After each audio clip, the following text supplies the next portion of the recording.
રાજ અને સમીર બે સાહસિક મિત્રો ખતરનાક જગ્યાઓ શોધીને સંશોધન કરતા. એક સાંજે તેઓ એક પ્રાચીન જંગલની તરફ જતા હતા, જ્યાં લોકોને ક્યારેક અજાણી છાયાઓ અને અવાજો સાંભળવા મળતા. લોકો એ જગ્યા વિશે ચેતવણી આપતા, પણ આ બે મિત્રો માને નહીં. જંગલમાં પ્રવેશ કર્યા પછી શરૂમાં બધું સામાન્ય લાગ્યું. શાંત વાતાવરણ અને ઠંડા પવન વચ્ચે તેઓ મજા કરી રહ્યા હતા. અચાનક એક જૂનું તૂટેલું મંદિર દેખાયું.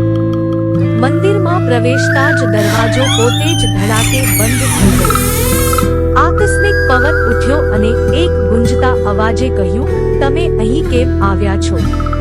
પાછા જાઓ." સમીર ડરી ગયો, પણ રાજે હસીને કહ્યું, "આ બધું તો માત્ર મનનું ભ્રમ છે." તેમણે વધુ અંદર જતા એક જૂનો તૂટેલો શિલાલેખ વાંચવા માંડ્યો. તેમાં લખ્યું હતું, "જે કોઈ અહીં આવે તે અહીં ક્યારે જીવતો પાછો જતો નથી." ત્યારે જ એક છાયા હળવેથી આગળ વધતી દેખાઈ. તે ધીમે ધીમે તેમની તરફ આવી રહી હતી અને અચાનક તેણે રાજનો હાથ પકડ્યો.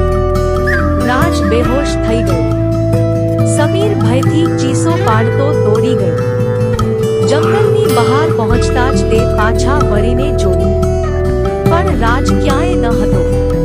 આજ સુધી પણ કોઈ રાજને કે તે મંદિરને ફરી જોવા હિંમત કરતું નથી. શિક્ષણ: ક્યારેક લોકપ્રચલિત દંતકથાઓ ખરેખર સાચી પણ થઈ શકે છે. તો મિત્રો, તમે આ પ્રકારની વધુ હોરર સ્ટોરીઓ વાંચવા ઈચ્છો છો તો અમારી ચેનલને લાઈક, શેર અને સબસ્ક્રાઇબ કરવાનું ના ભૂલતા.